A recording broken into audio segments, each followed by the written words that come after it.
আমার নাম সুমি। আমি বাংলাদেশের ঢাকা শহরের একটি এলাকায় থাকি। আমার বয়স ৩৫ বছর। আমার একজন ১১ বছরের ছেলে রয়েছে যার নাম রাহুল। রাহুল এখন স্কুলে পড়ে। আমার স্বামী ইমরান নারায়ণগঞ্জের একটি প্রাইভেট কোম্পানিতে কাজ করেন। আমাদের বাড়ির মালিক ফখরুদ্দিন আমাকে একেবারেই পছন্দ করেন না। যখনই তিনি ভাড়া নিতে আসতেন তখন তিনি আমাকে খুব অসম্মানজনকভাবে দেখতেন। আমাদের আর্থিক অবস্থার কিছুটা খারাপ ছিল। আমরা ঢাকার একটি ছোট্ট ভাড়াবাড়িতে বাস করছিলাম, যেখানে একটাই ঘর ছিল। ঘরের এই সংকীর্ণতায় আমাকে, রাহুল এবং আমার স্বামীকে একসাথে ঘুমাতে হতো। রাহুল কখনো ঘুম থেকে ওঠেনি, তাই আমি আর আমার স্বামী একে অপরের কাছে আসার খুব কম সুযোগ পেতাম। কিন্তু এক সকালে আমার স্বামী আর সহ্য করতে পারলেন না। সেদিন সকাল ঠিক ৯টা। প্রতিদিনের মতো আমার স্বামী অফিসে যাওয়ার প্রস্তুতি নিচ্ছিলেন। আজ অনেক দিন পর তিনি আমার কাছে আসার ইচ্ছা প্রকাশ করেন। তিনি বাথরুম থেকে বের হওয়ার পর হাসিমুখে বললেন, সুমি, আজ রাহুলের স্কুলের ছুটি। সে এখন ঘুমাচ্ছে। তুমি কি একটু সময় তোমার জন্য বের করতে পারবে? আমি লজ্জা পেয়ে বললাম, এটাই তো শেষ সুযোগ, কারণ রাহুল ঘুমাচ্ছে। আমরা ১০ মিনিট সময় পেলাম। শেষে আমি বললাম, এখন তুমি অফিসে যাও, নইলে দেরি হয়ে যাবে। সেই দিনটি খুব বিশেষ ছিল। আমার স্বামী অফিসের উদ্দেশ্যে বের হওয়ার আগে বললেন, সুমি, আমি কিচেনে ভাড়ার টাকা রেখেছি। বাড়ির মালিক হয়তো আসবে। কিছু পরে রাহুল উঠল এবং আমি তাকে নাশতা দিতে বললাম।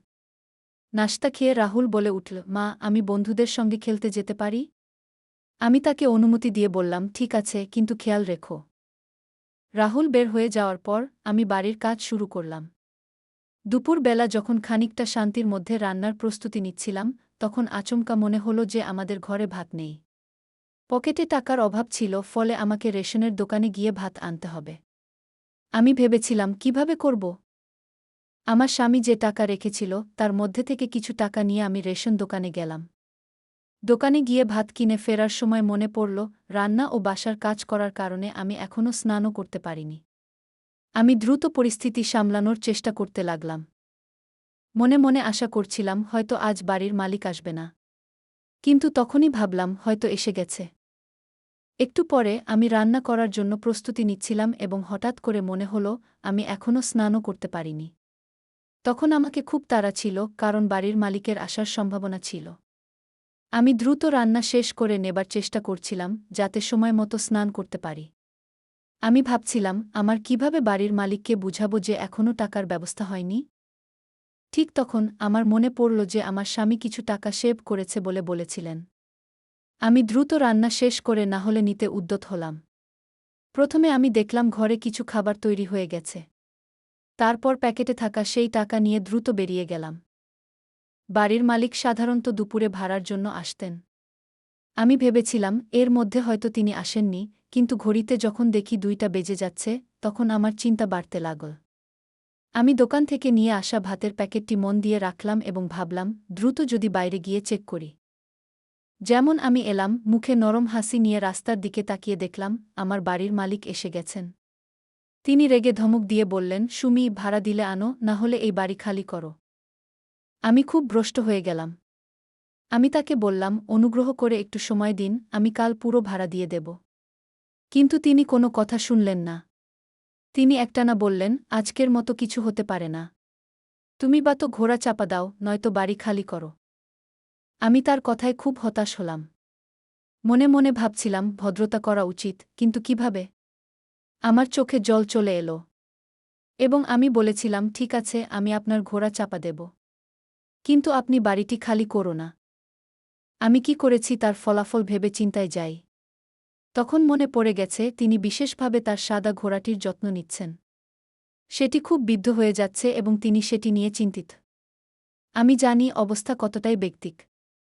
সাদা ঘোড়াটি ছিল তাকে অনেক প্রিয়। আমি তাকে ভাড়া দেবার ব্যাপারে সব কিছু চিন্তা করে বিশাল প্রভাবিত হই। কিছুক্ষণ পরে আমার বাড়ির মালিক এসে বললেন, তুমি কি আমাকে গুনগুন করতে পারেন? আমি আজ তোমার ঘোড়া চাপা দেব। আমি বিনয়ের সাথে বললাম, ঠিক আছে, আমি যেতেই হবে। আমি আমার ঢাকায় আসা কাজে ৩ ঘণ্টা নেব। শেষ পর্যন্ত পরে তার ঘোড়ার কাছে গিয়ে হাজির হলাম। একা যাওয়ার পর আমি অনুভব করছিলাম যে এজন্য আমি কতটা অসম্ভব হয়ে গেছি। সাদা ঘোড়ার প্রতি আমার বাড়ির মালিকের বড় প্রেম ছিল। তবে আমার মনে গভীর দুঃখ ছিল, কারণ আমি বুঝতে পারছিলাম আমি তাকে ঘোড়ার জন্য চাপা দেওয়ার মতো পরিস্থিতিতে নিচ্ছি। আমি জানি না কেন, কিন্তু আমি তাকে বোঝাতে চাচ্ছিলাম যে মহানির্দেশনা ছাড়া কিছু করা উচিত নয়। বাড়ির মালিক ফখরুদ্দিন শত শত সমস্যা এবং চাপের মধ্যে ছিলেন এবং তার ঝামেলার জন্য অন্যদের ক্ষতিগ্রস্ত করতে চাননি। আমার স্বামীর মাসিক আয় আমি জানি, ঠিক সময়ে আমাদের ভাড়া না দেওয়ার সাথে আক্ষেপ। সেদিন আমার বাড়ির মালিক খুব রাগান্বিত ছিলেন। তিনি আমাকে বললেন, সুমি, আমি তোমার জন্য অপেক্ষা করছি। তুমি কি করছ? তখন আমি সাহস নিয়ে বললাম, ফখরুদ্দিন ভাই, আমি বুঝি আপনার পরিস্থিতি। আমি আপনাকে বলেছি আমি টাকাগুলো ঠিক করব। তিনি বিনয়ের সহিত মুচকি হাসলেন এবং বললেন, আমি জানি। তুমি যদি একটি ঠিক সময় দাও তবে আমি তোমার অপেক্ষা করতে রাজি আছি, কিন্তু শেষবারের জন্য। তখন তার কথা শুনে আমার মনে হালকা অভিনবতা এল। আমি গভীরভাবে চিন্তা করতে লাগলাম, বাচ্চাদের জন্য কিছু করতে পারব বলে। মনে পড়ে গেল, আমি কি করলে তাদের ছাড়া থাকতে পারব। আমি ভেবে বললাম, আচ্ছা, আমি চেষ্টা করব। কিন্তু আমি চাই আমার ছেলে রাহুল যেন এর মধ্যে কিছুটা আনন্দ পায়। ফলে একটা আশার আলো বাড়ে। আমি বাড়িতে ফিরে এসে বললাম, ইমরান, আমি ভাবলাম পর কাজ করব। তুমি কি ভাবো? ইমরান বুঝতে পারলেন যে আমাকে কাজ করতে হবে এবং আমাকে সমর্থন দিতে ইচ্ছুক।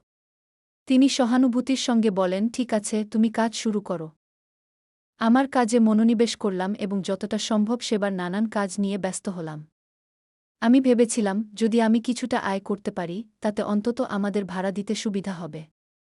তবে আমার স্বামী বললেন, তুমি শক্তিশালী। আমরা সব কিছু মোকাবেলা করতে পারব।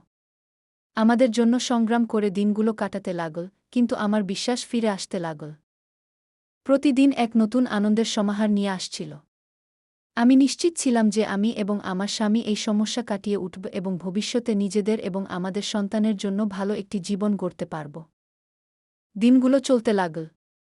আমি জানতাম আমাদের অর্থনৈতিক সমস্যা রয়েছে, কিন্তু আমি মনে মনে দৃঢ়প্রতিজ্ঞ ছিলাম যে আমি এই পরিস্থিতি কাটিয়ে উঠব। আমি একটি ছোট কাজে যাত্রা শুরু করলাম এবং ব্যবসা করতে লাগলাম। ব্যবসার মাধ্যমে আমি কিছু আয় শুরু করি যা আমাদের ভাড়ার সমস্যা সমাধানে সাহায্য করছিল। ইমরান আমাকে সমর্থন দিচ্ছিলেন এবং সেই সঙ্গে রাহুল খুব উপভোগ করছিল। একদিন আমি যখন ভাড়ার টাকা জমা করার জন্য প্রস্তুতি নিচ্ছিলাম, তখন ফখরুদ্দিন এসে বললেন, সুমি, আমি তোমার জন্য অপেক্ষা করেছি। তুমি সত্যিই অনেক চেষ্টা করেছ। আমি অনুপ্রাণিত হয়ে বললাম, হ্যাঁ, আমি এই সমস্যার সমাধান করতে চাই। আমি বুঝি আপনাকেও আমার মতো সমস্যা রয়েছে। আমরা পরস্পরের সাথে সিদ্ধান্ত নিয়েছিলাম এবং ক্রমশ আমাদের সমস্যা সমাধান করতে পেরেছিলাম। আমি নিশ্চিত ছিলাম আমি ভবিষ্যতে কোনোদিন আর ফখরুদ্দিনের ঘোড়া চাপা দেব না। এভাবেই আমাদের জীবন ধীরে ধীরে আগের থেকে অনেক ভালো হয়ে যায়।